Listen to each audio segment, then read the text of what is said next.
Okay, last class में क्या discuss किया हमने?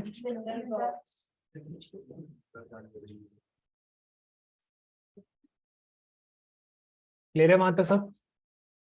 कोई डाउट किसी को?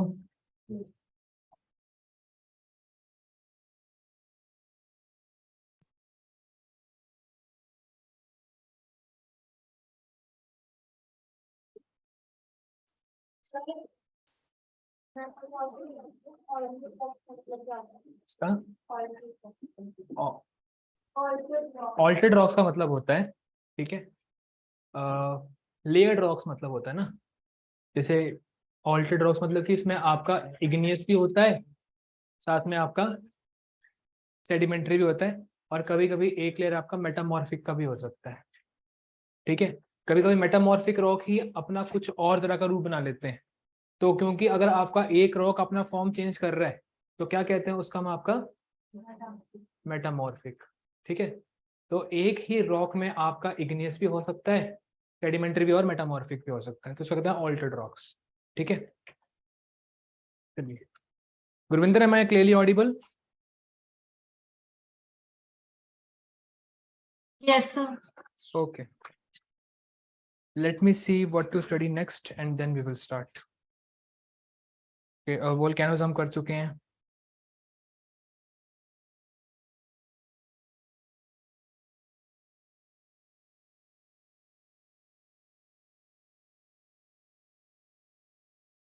ओके, आज हम डिस्कस करेंगे आपका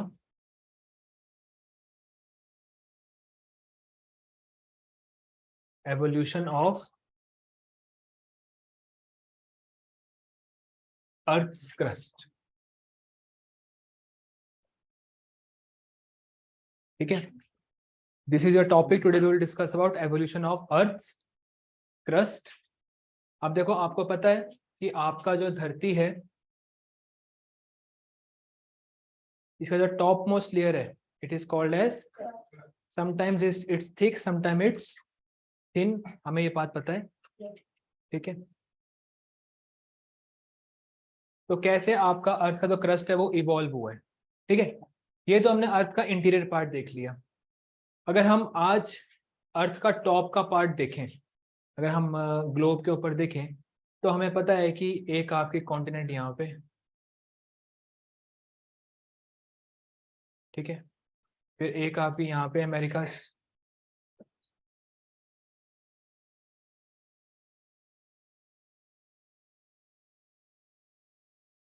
और यहाँ पे आपका यूरोप है। ऐसा ही कुछ है हल्का हल्का आपका, यहाँ पे आपका ऑस्ट्रेलिया है, यहाँ पे आपका अंटार्कटिका है, ठीक है। This is not perfect obviously, but आपको हल्का हल्का आइडिया लग रहा है कि कहीं ना कहीं मैंने क्या ड्रॉ किया, आपका वर्ल्ड मैप ड्रॉ किया है। और जो जमीन आपको दिख रही है वो क्या है, आपकी क्रस्ट है, ठीक है। हालांकि समुद्र के नीचे जो जमीन है वो भी क्या है, आपकी क्रस्ट ही है।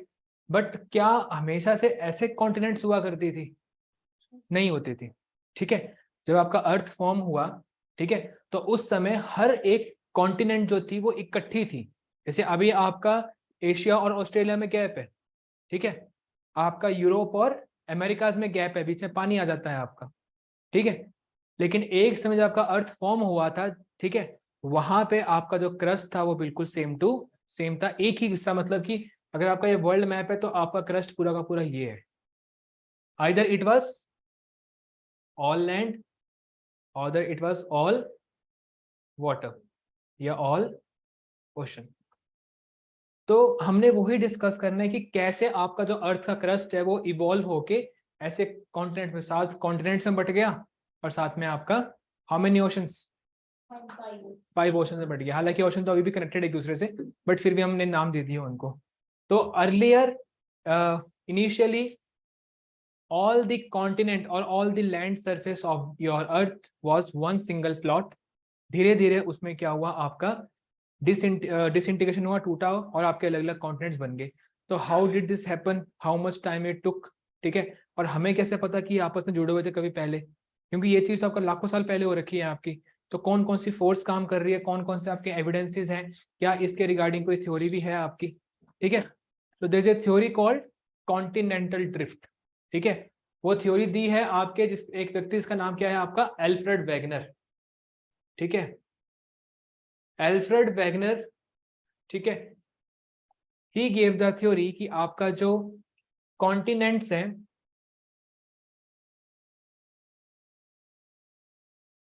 उनमें एक ड्रिफ्ट हुई है, मतलब कि एक दूसरे से दूर हुए हैं, टुकड़े हुए हैं इनके। Then he also gave some evidences कि मैं क्यों कहता हूं कि पहले आपका अफ्रीका और साउथ अमेरिका बिल्कुल आपस में जुड़े हुए थे, मैं क्यों कहता हूं कि ये वाला हिस्सा और ये वाला हिस्सा जुड़ा हुआ। There are many evidences, like one evidence is jigsaw fit. उसने ना एक हल्का सा एस्टिमेट लगाया कि जो आपका अर्थ है ना, अगर मैं इसको इस पार्ट से जोड़ूंगा ना तो बिल्कुल फिट हो जाएगा, जो कहते हैं जिक्सॉ फिट। तो we will discuss about all those things, it's interesting chapter and it's a one day topic, I will try to finish up it today itself, ठीक है। आपका ग्रुप में मैं किसी एक आधो कंटेंट भेज दूंगा, वो ग्रुप में शेयर कर देगा, तो आपको पिक्चर्स ड्रॉ करने की जरूरत नहीं है, आप पिक्चर्स को देखोगे, चीजों को समझोगे, ठीक है। It is among one of the most difficult topic of your geography, और अच्छी बात है कि क्वेश्चन थोड़े कम ही आते हैं इसके रिगार्डिंग भी, ठीक है। इस बार की बात करूं तो आपके बहुत सारे क्वेश्चन आए लिथोस्फेयर में से, लेकिन इस पार्ट से एक भी क्वेश्चन नहीं आया आपका। पिछली बार भी काफी क्वेश्चन आए लिथोस्फेयर के, लेकिन इस पार्ट से कोई क्वेश्चन नहीं आया। एक दो क्वेश्चन आते हैं, वो क्वेश्चन आपको मैं बता दूंगा कौन से क्वेश्चन आते हैं, ठीक है। इस क्रस्ट और इन सब के मूवमेंट के कारण ही आपके वोल्केनोज बनते हैं। तो एक वोल्केनो बना हुआ है आपका, सीरीज ऑफ वोल्केनो बने हुए, इसको हम कहते हैं रिंग ऑफ फायर, जो आपका जापान के पास है। 2 बार क्वेश्चन है, 2 बार उसी के ऊपर क्वेश्चन आ रखा है, ठीक है। तो जिसके ऊपर क्वेश्चन आए हैं उसको डिटेल में पढ़ेंगे, अदरवाइज ज्योग्राफी बहुत ज़्यादा वास्ट है आपकी, ठीक है। ये किताब तो कुछ भी नहीं ज्योग्राफी की, इसके अलावा और भी बहुत सारी किताबें आती हैं, सविंदर सिंह आती है, ठीक है, और माजिद हुसैन आती है। देयर आर मेनी बुक्स जो ज्योग्राफी को पढ़ने में इस्तेमाल होती हैं, but we have to stick to the basic part जो आपका एग्जाम पॉइंट ऑफ व्यू से इंपॉर्टेंट है। Just give the heading evolution of crust and related concept.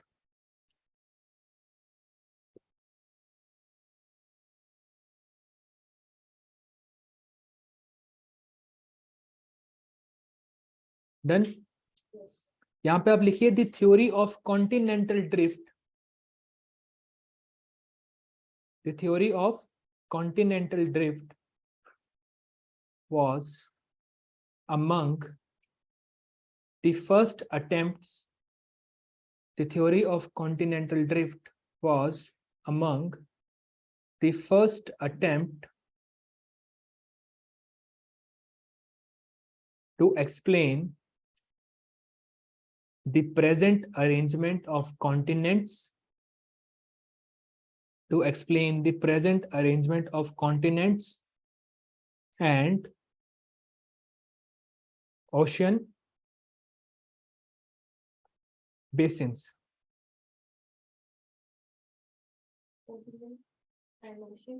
Basin, basin में जमीन होती है आपकी, कॉन्टिनेंट एंड ओशन बेसिन्स। लिखिए the theory attempts to explain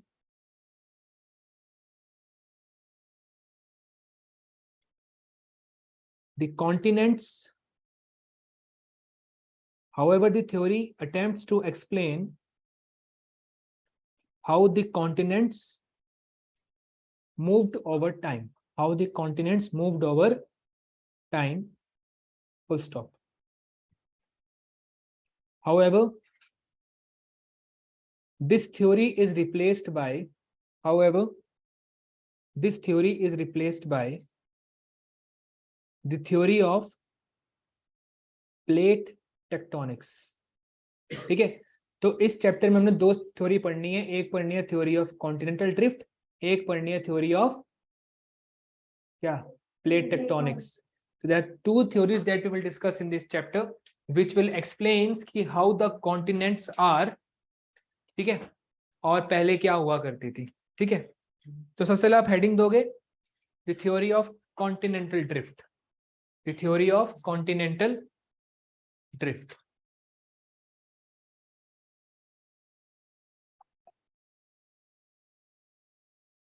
लिखो Alfred Wegener, the Alfred Wagner,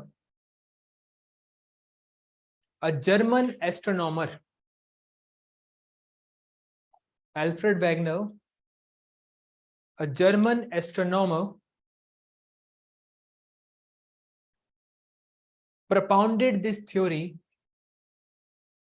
Alfred Wegener, a German astronomer, propounded this theory in 1912. Propounded this theory in 1912. Full stop. According to this theory,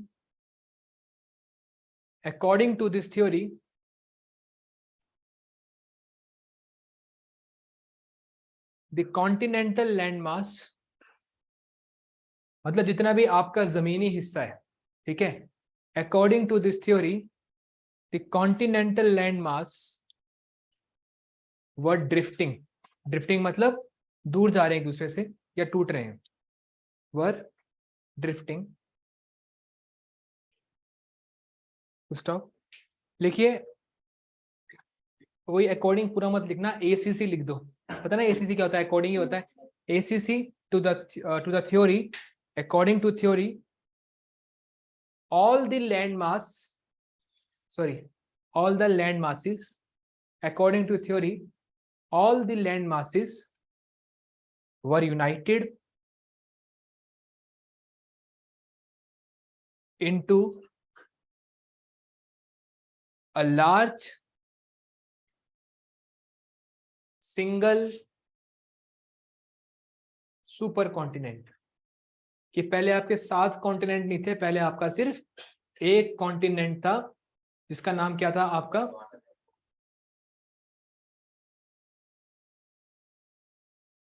called Pangaea. जितना भी आपका land mass था, ठीक है, it was earlier a part of one single land that is Pangaea, which was surrounded by a super ocean, which was surrounded by a super ocean called पेंथाल्सा। तो Pangaea and पेंथाल्सा क्या है? आपका शुरुआत है। Basically Pangaea और पेंथाल्सा से ही आपकी शुरुआत हुई है। किसकी शुरुआत हुई है? आपके ड्रिफ्टिंग की, कॉन्टिनेंटल ड्रिफ्टिंग की। पहले आपका सिर्फ सुपर ओशन और आपका सुपर कॉन्टिनेंट हुआ करता था, फिर बाद में ये टूटे। ठीक है, पानी कहाँ टूटेगा पता है आपको? पानी नहीं टूट सकता है। ठीक है, तो आप लिखिए some 200 million years ago, next paragraph you will start, कि 200 मिलियन साल पहले, 200 million years ago the Pangaea began to split. 200 million साल पहले आज से the Pangaea began to split into 2 land masses. तो आपका अब पेंजिया बट गया। पेंजिया के भी 2 टुकड़े हो गए। एक हो गया आपका लोरेशिया,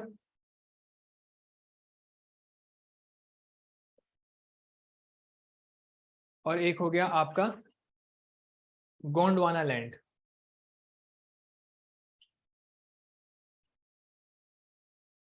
लोरेशिया को ही हम अंगोला लैंड भी कहते हैं।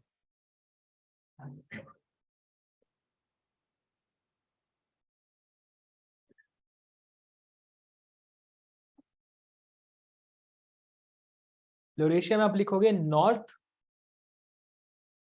गोंडवाना में you will write down south. तो जितने भी आपके नॉर्दर्न रीजन है पूरे वर्ल्ड का, वो कहीं ना कहीं अंगोला लैंड का या फिर आपका लोरेशिया का पार्ट था, और जब सदर्न कॉन्टिनेंट्स है वो किसके पार्ट थे? आपके गोंडवाना के पार्ट थे। ठीक है, लिखा आपने यहां तक? आप लिखो लोरेशिया, लिखो एक बार।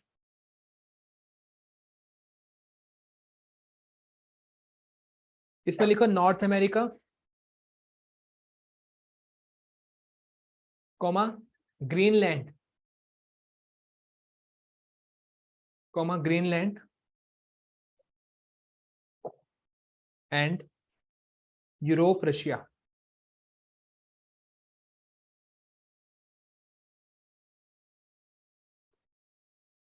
जो बाकी बच गया आपका south America, Africa, Arabia, Malaysia, Australia, Antarctica, ये सब किसका पार्ट है? आपका गोंडवाना का। ठीक है, कैन यू राइट डाउन? ठीक है, अरे एशिया आधा तो, जो नॉर्दर्न एशिया वो किसका पार्ट है? आपका लोरेशिया का। जो सदर्न वाला एशिया है ना आपका, जिसको हम कहते हैं इंडियन सब कॉन्टिनेंट, वो किसका पार्ट था? वो गोंडवाना का था। तो आप लिखो, गोंडवाना में लिखो आप ऑस्ट्रेलिया, अफ्रीका,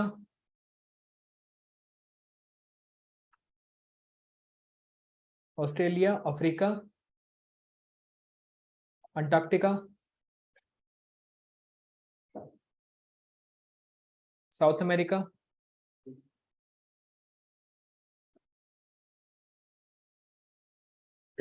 अरेबिया लिख लिया, अरेबिया, यस अरेबिया, ठीक है। धीरे धीरे इनमें भी क्या हुआ आपका, गैप बटा, ठीक है, और आपको प्रेजेंट फॉर्म में जो चीजें दिखती है वो दिखती हैं आपको, ठीक है। तो ये थी आपकी वैगनर की थ्योरी, ठीक है। तो वैगनर ने इसके रिगार्डिंग कुछ एविडेंसेस वगैरह दे रखे हैं आपके, ठीक है।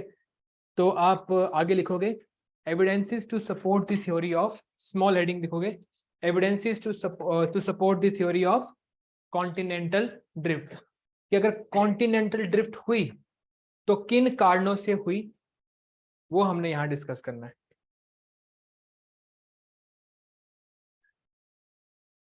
ठीक है। Now to support the theory of continental drift, evidences to support the theory of continental drift.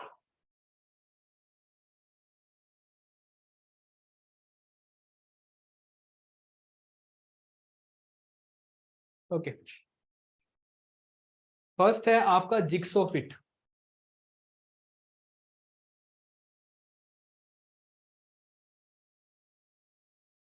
Jigsaw क्या होता है बताओ? पजल्स होते हैं, ठीक है, आपस में जोड़ते हैं, बिल्कुल गैप में से फिट हो जाते हैं। तो आपका जो एल्फ्रेड वैगनर था वो कहता है कि अगर आप ना वर्ल्ड को जोड़ के देखोगे, ठीक है, तो बिल्कुल परफेक्टली फिट होता है आपका। कौन कहता है आपका? वैगनर कहता है, ठीक है। वैगनर सेज कि अगर आप वर्ल्ड को जोड़ के देखोगे तो बिल्कुल फिट होता है। देखो ऐसा है कि आपका सपोज ये आपका अमेरिका है, ठीक है, और वो आपका इस शेप में है, तो आपका जो अफ्रीका और जो यूरोप है वो आपका इस शेप में है। अगर हम इनको आपस में जोड़ देंगे तो वो बिल्कुल ही एकदम से आपका क्या हो जाएगा, फिट हो जाएगा, जैसे पहले एक ही चीज थी आपकी वो। तो अगर आप कॉन्टिनेंट्स को कट करके जोड़ने की कोशिश करोगे तो you will get a figure where everything will fit inside. तो ये है आपका पहला एविडेंस जिसको हम कहते हैं जिक्सो फिट, ठीक है। तो मेरे ख्याल से लिखने की जरूरत नहीं, उस एविडेंस याद रखो, जिक्सो फिट क्या होता है आपका, ठीक है। सेकंड लिखो,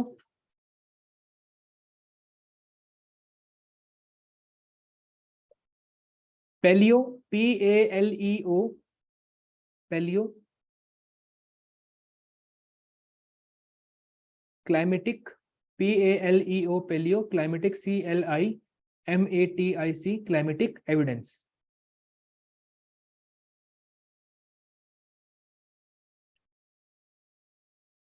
स्टॉप, देखिए, there are coal deposits, there are coal, COAL, coal deposits in mid latitude region. There are coal deposits in mid latitude regions stretching from North America to Europe to China, ठीक है। Suppose this is your world, अब ये हो गया आपका equator. अब mid latitude क्या होता है, देखो ये होता है 0, ये होता है आपका 90। तो जो बीच का जो रीजन होता है ना, कहीं ना कहीं वर्ल्ड में यही आपका अमेरिका आता है, यही आपका यूरोप आता है, यही आपका हल्का सा चाइना आता है। तो बेसिकली आपका जो माना जाता है कि आपका कोल्ड डिपॉजिट्स यहाँ नहीं बन सकते। कोल्ड डिपॉजिट बनते हैं कहाँ पे? आपके इक्वेटर के पास, ठीक है। लेकिन आपको प्रेजेंट डे पे कहाँ दिख रहे हैं कोल्ड डिपॉजिट्स? मिड लैटिट्यूड वाले एरियाज में, ठीक है। और वो है भी कितने पुराने हैं आपके? 235 मिलियन ईयर्स होगो, ठीक है। तो इस हिसाब से इसने बोला कि हो सकता है कि आज आपकी जगहें क्या हैं, आपकी मिड लैटिट्यूड है, लेकिन पहले क्या होंगे ये जगह आपकी इक्वेटोरियल, ठीक है। यानी कि आपको वो मिनरल यहाँ पे मिल रहे हैं जो मिनरल यहाँ पे फॉर्म नहीं हो सकते। इट मीन्स कि पहले इनकी लोकेशन कुछ और होगी, ठीक है। अगर हम बात करें ग्लोब की, तो ग्लोब में सिंपल सा देख लो ना, इक्वेटर के पास बनेगा कोल आपका, सिंपल सी बात ये याद रख लो। लेकिन आज कोल कहाँ मिल रहा है आपको? मिड लेटीट्यूड में, जो कि आपका इक्वेटर के ऊपर है।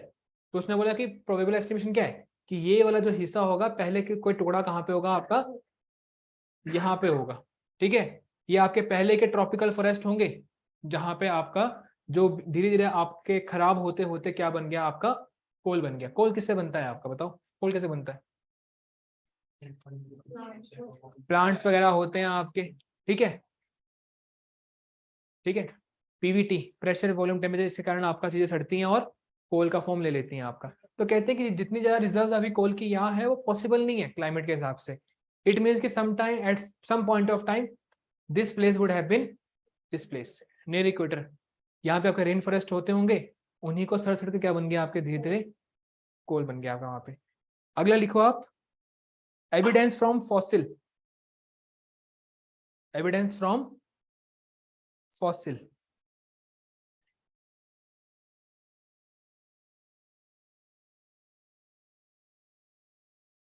डन। अब देखो इन्होंने क्या बोला, सिंपल एविडेंस है कि कोई जीव है जो यहां भी पाया गया है और वही जीव आपका यहां भी पाया गया है, ठीक है। और वो जो जीव है वो पानी में तैर नहीं सकता, ठीक है। एक ही एज के दो जीव हैं जिसके अवशेष आपको यहां भी मिले हैं और यहां भी मिले हैं, और वो जीव आपका पानी में तैर भी नहीं सकता। इससे क्या मिलता है आपको कि ये कभी ना कभी आपस में जुड़े होंगे, ठीक है। तो इससे हम कहते हैं फॉसिल एविडेंस, ठीक है। कि आपको जो फॉसिल इस साइड मिले और जो उस साइड फॉसिल मिले हैं उनमें बहुत ज्यादा सिमिलैरिटी है। एंड जिस जानवर के फॉसिल मिले हैं it can not travel through water, इतना बड़ा डिस्टेंस तो इंसान ट्रेवल नहीं कर सकता छोड़ो, ठीक है। तो ये भी आपका एक एविडेंस है। लिखिए similar fossils, similar fossils have been found on continents, have been found on continents located on, हाँ जी, similar fossils have been located on continents, similar fossils have been found on continents located on either side of the Atlantic Ocean. Done. अगला लिखो geological evidence. Next is your geological evidence, ठीक है।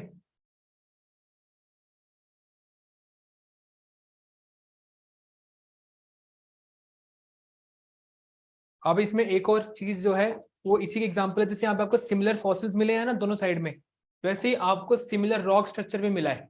मतलब जो इस समय के जो रॉक्स फॉर्म हुए हैं, जो इस समय के रॉक्स फॉर्म हुए हैं वो बिल्कुल सेम एज के हैं, ठीक है। तो यानी कि रॉक्स तब फॉर्म होंगे जब आपके दोनों इकट्ठे होंगे, लेकिन जब आपका ड्रिफ्ट हुई तो आधे रॉक इस तरफ चले गए, आधे रॉक आपके इस तरफ आ गए। तो आपके जो जियोलॉजिकल एविडेंसेस वो बताते हैं आपको कि आपके जो रॉक स्ट्रक्चर है वो दोनों साइड ऑफ अटलांटिक ओशन बिल्कुल सेम टू सेम है, ठीक है। तो लिखिए इसके अंदर, लिखिए opposite coast, opposite coast of Atlantic Ocean, opposite coast of Atlantic Ocean has similar rock types, has similar rock types of the same age। यानी कि अटलांटिक ओशन के इस तरफ और इस तरफ जो आपको कोस्ट है, तट है, जो पत्थर मिलते हैं वो बिल्कुल सेम टू सेम एज के हैं। इट मीन्स कि कभी ना कभी ये पूरा पूरा पार्ट क्या होगा आपका, यूनिफाइड होगा, इकट्ठा होगा। अगला आप लिखो tillite, TILLITE, tillite, TILLITE, tillite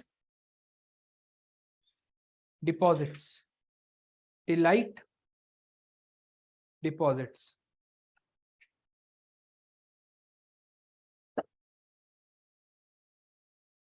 ठीक है, अब देखो ऐसा है कि आपको पता है कि धरती में किस जगह के ऊपर आपका ग्लेशियर नहीं बन सकते। क्या अफ्रीका में ग्लेशियर हो सकते हैं? नहीं हो सकते। ठीक है, लेकिन कई ऐसी जगहें हैं जहां पे आपको ऐसे पत्थर दिखे हैं जो बिकॉज ऑफ ग्लेशियर बनते हैं। ठीक है, इसका मतलब कि आज तो ग्लेशियर कहीं ना कहीं किस पे डिपेंड करते हैं? ग्लेशियर कहाँ बनते हैं आपके? हाई ऑल्टीट्यूड में। ठीक है, या हाई लेटीट्यूड में। ठीक है, लेकिन कुछ जगह हैं जो आपके इक्वेटर के पास है और वहां पे कुछ ऐसे रॉक स्ट्रक्चर मिले हैं, कुछ ऐसे रॉक पैटर्न्स मिले हैं जो आपके सेडिमेंट्री हैं और वो ग्लेशियर जगह पे पाए जा सकते हैं। तो इसका मतलब है कि आपका कभी अफ्रीका में भी ग्लेशियर हुए होंगे, हो सकता है ना, कि जब आपका अफ्रीका की पोजीशन कोई और हुई होगी तब उसके ऊपर क्या होता होगा? आपका ग्लेशियर्स होते होंगे। तो इट ऑल्सो मीन्स कि Africa has move to a different direction. ठीक है, तो ये सब आपके एग्जाम्पल्स काम करते हैं आपके यहाँ पे। ठीक है, तो जो आपका वैगनर ने बोला है वो बिल्कुल झूठ बात नहीं बोली है, एक्चुअली सच बोली है उसने। अच्छे खासा आपको एविडेंस दिए, सब एविडेंसेस लॉजिकल हैं आपके। Yes sir. ठीक है, लिखो। देखो, the Gondwana system of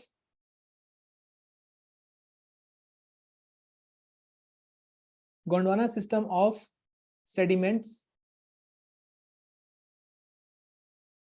Gondwana system of sediments consist of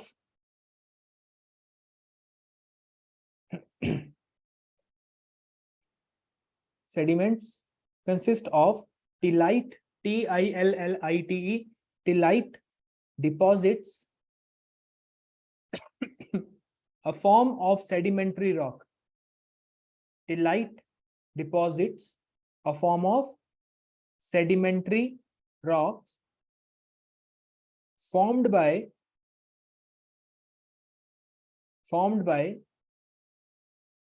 glacial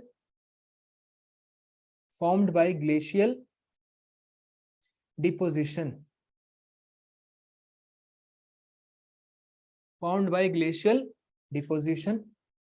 Full stop.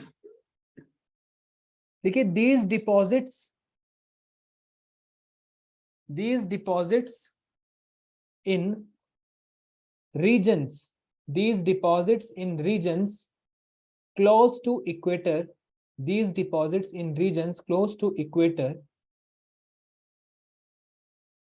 is not common.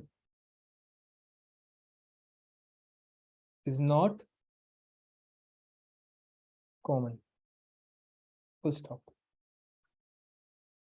Done यहाँ पे, इज नॉट कॉमन। ठीक है, चलिए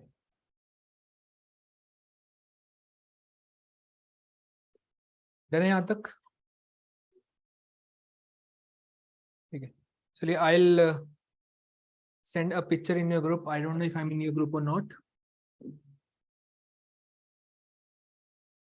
एनडीए सितंबर कौन सा है आपका?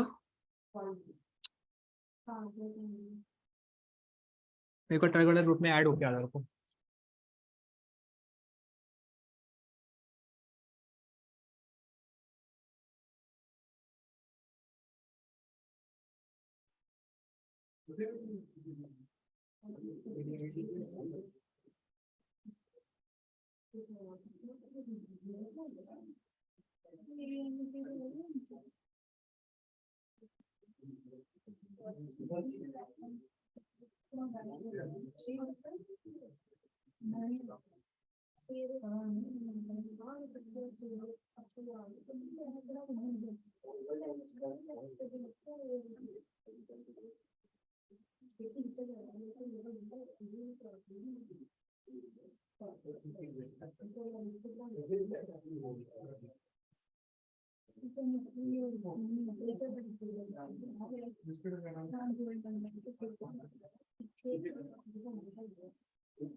रेफरेंस के लिए पिक्चर्स आपकी, ठीक है, दिख रही है पिक्चर्स?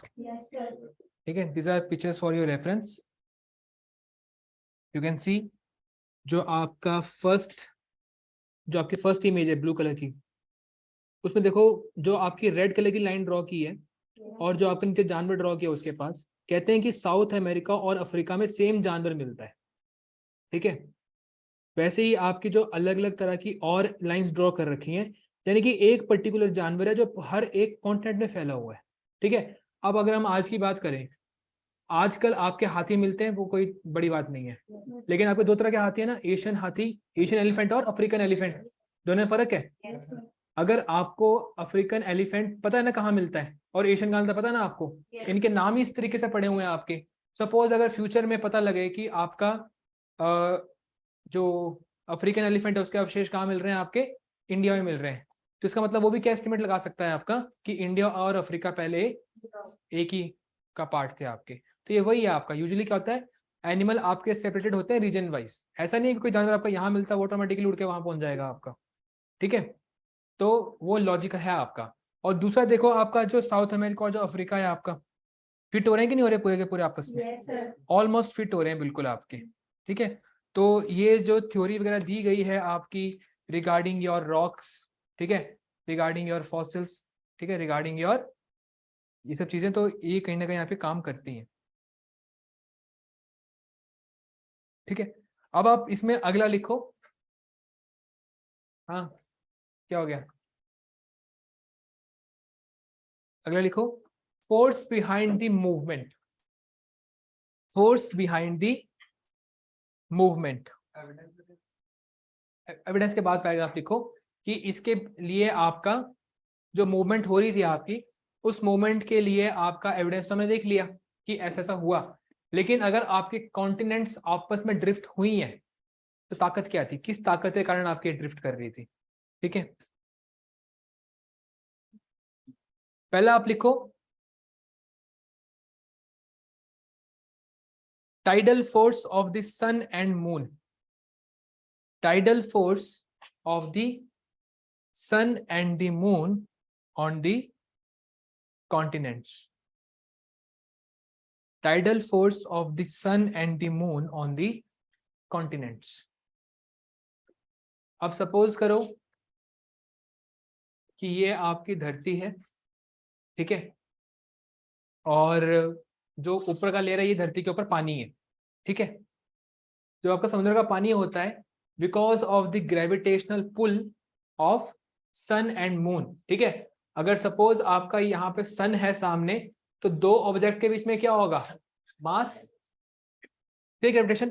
तो कहते हैं कि because of the gravitational pull of sun and moon आपका पानी का लेवल राइज या फॉल होता है, ठीक है। वो क्या कहते हैं, उसको हम टाइड कहते हैं। जब आपका पानी का लेवल राइज होता है समुद्र का, उसको हम कहते हैं हाई टाइड, ठीक है। और जब यहाँ पे हाई टाइड होगी तब यहाँ पे पानी आपका कम हो जाएगा, इसको क्या बोलेंगे हम, लो टाइड, ठीक है। तो आपको जब पानी का लेवल इंक्रीज होता है because of gravitational pull of moon and earth, it is known as tidal force. तो इसने एक एग्जांपल क्या दिया कि आपका क्यों हुई ये, कहते हैं एक ताकत ना कॉन्स्टेंटली पानी का लेवल राइज करती है, पानी का लेवल फॉल करती है, ठीक है। और जब कॉन्स्टेंटली आपका लैक्स ऑफ ईयर्स तक होता रहा तो कहीं ना कहीं असर पड़ा कॉन्टिनेंट्स के ऊपर, ठीक है। हालांकि कोई प्रॉपर एविडेंस नहीं है, लेकिन इसने यही एक्सप्लेनेशन दिया कि टाइडल फोर्स के कारण पानी कभी बढ़ा, कब पानी कभी कम हुआ, तो एक ये फॉर्मेशन ने काम किया। दूसरी फोर्स इसने बोली कोरियोलिस फोर्स। क्या बोले इसना, कोरियोलिस फोर्स, ठीक है। अब सपोज आपका पानी है, ठीक है, पानी के ऊपर आपने कोई कागज सा रख दिया, ठीक है, कोई कागज रख दिया आपने, अगर आप बकेट को घुमाओगे तो क्या वो कागज हिलेगा, नहीं हिलेगा, हिलेगा आपका कहीं ना कहीं, ठीक है। या आप सपोज एक झूले में बैठे हुए हो आप, ठीक है, झूला घूम रहा है लेकिन आप उसको बैठे हो, तो कोई ना कोई फोर्स आपके ऊपर भी लगेगी, नहीं लगेगी। तो कहते हैं कि जब आपका अर्थ घूमता है, ठीक है, तो घूम भले ही स्लो रहा है, ठीक है, लेकिन जब आपका अर्थ घूमता है तो कोई ना कोई फोर्स आपके ह्यूमंस के ऊपर भी लगती है, जो धरती के ऊपर हवा है उसके ऊपर भी लगती है, जो धरती के ऊपर पानी है उसके ऊपर भी लगती है, ठीक है। तो आपकी जो फोर्स जनरेट होती है because of rotation of earth, it is known as Coriolis force. Because of rotation of earth आपकी एक फोर्स जनरेट होती है, क्या कहते हैं उसको हम? Coriolis force. और कहते हैं कॉन्स्टेंटली आपका अर्थ रोटेट करता रहता है, कॉन्स्टेंटली आपकी जो धरती के ऊपर की चीजें हैं वो कोरियोलिस फोर्स के कारण हिलती डुलती रहती हैं, जिस कारण से कहीं ना कहीं चीजें आपकी मूव करती हैं। ठीक है, these are not very strong evidences. ठीक है, इसको प्रूव करने के लिए कोई चीज भी नहीं थी, but these are the evidences जो इसने दिया था कि why did your continental drift happened because of two forces, one was tidal force, one was Coriolis force. Will you able to remember? ठीक है, तो आपकी जो थ्योरी है कॉन्टिनेंटल ड्रिफ्ट की, ये थ्योरी हो गई आपकी खत्म। ठीक है, अब अगली चीज हम पढ़ेंगे आपका प्लेट टेक्टोनिक्स। ठीक है, give the next heading plate tectonics. ठीक है, प्लेट टेक्टोनिक्स से ही हम क्या पढ़ेंगे आपका थोड़ा सा अर्थक्वेक कैसे फॉर्म होते हैं, पैसिफिक रिंग ऑफ फायर क्या होता है, पैसिफिक रिम क्या होता है, we will discuss all those things. और जब से आपकी प्लेट टेक्टोनिक्स की थ्योरी आ रखी है, कहीं ना कहीं साइंटिस्ट ने आपका इस थ्योरी को मानना बंद कर दिया है। किसको? कॉन्टिनेंटल ड्रिफ्ट को। ठीक है, मैं सिर्फ आपको हल्का सा बताऊंगा इसके बारे में, डिस्कस हम कल करेंगे। ठीक है, because I am having back to back classes, I need to take 5 minutes break before starting my next class. ठीक है, बात आपको पता है कि ये आपका अर्थ का क्रस्ट है, लेकिन अर्थ के क्रस्ट के नीचे का जो एरिया है वो किसने बटा हुआ है आपका? प्लेट्स में। और जो प्लेट्स हैं ये कॉन्स्टेंटली मूव करती रहती हैं। ठीक है, ये जो प्लेट्स हैं आप ही क्या है आपकी? ये टेक्टोनिक प्लेट्स हैं। These are constantly moving. Sometimes they will collide. Sometimes they will diverge. ठीक है, एंड समटाइम ये आपस में ही रगड़ खा जाती हैं। ठीक है, These tectonic plates are continuously moving और इसी के ऊपर आपका क्रस्ट है। ठीक है, तो जब ये प्लेट्स मूव करेंगे तो आपके क्रस्ट में भी चेंज आएंगे, यही है आपके कॉन्टिनेंटल ड्रिफ्ट थ्योरी। ठीक है, और इसी के कारण कभी कभी जब आपकी प्लेट्स क्या होती है ना, देखो सपोज ये आपकी प्लेट है एक, ठीक है, ये प्लेट आपस में हल्की सी ऐसे कोलाइड कर गया, थोड़ा सा गैप हो गया। अब नीचे क्या होता है इसके?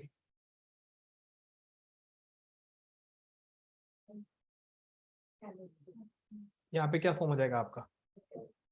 There are many things which are related to the movement of plate tectonics. अगर हल्का सा गैप क्रिएट हो गया, जिसको हमने कहा था कल, रिज क्रिएट होगी, हल्की सी गैप क्रिएट हो गया, तो एस्थेनोस्फीयर से क्या निकल आता है आपका? वोल्केनो निकल आता है। ठीक है, वोल्केनो हमने स्टडी कर लिया, हमने अर्थक्वेक स्टडी कर लिया। ठीक है, लेकिन अर्थक्वेक का आने की वजह से सबसे बड़ा मेन कारण क्या होता है आपका? Tectonic movements. प्लेट्स आपस में रगड़ गई, दूर हो गई, ठीक है, या कोलाइड कर गई, तब आपका अर्थक्वेक जनरेट होगा और वोल्केनो भी किससे बनेगा आपका? ठीक है, तो जो आपके ना अर्थ में मेजर प्लेट्स भी है, माइनर प्लेट्स भी हैं। क्वेश्चन बहुत सिंपल आते हैं, which of the following is a major plate, which of the following is a minor plate. ठीक है, तो हम डिस्कस करेंगे, बहुत सिंपल है। इससे पहले कि मैं आगे बढ़ूं या क्लास एंड करूं, तो आपके पास कोई डाउट है तो आप मेरे से पूछ सकते हो। कोई डाउट नहीं है? किसी को मुश्किल तो नहीं लग रही ज्योग्राफी? ठीक है, once this chapter is ended geography will become more simple. ठीक है, ये चैप्टर खत्म होने में कल का दिन और उसके बाद 2 दिन और। ठीक है, 3 more classes I will need to complete this chapter. As soon as I am done with this chapter, मैं आपके पूरे के पूरे यूनिवर्स का और उसका टेस्ट लूंगा। Fair enough? ठीक है, आपके पुराने टेस्ट, सॉरी मेरी गलती है, मैं लेट हो गया चेक करने में इसको। ठीक है, they will be checked and they will be given to you by tomorrow itself. ठीक है, कल मिल जाएंगे, और कोई डाउट वगैरह होगा तो we will have a discussion as well.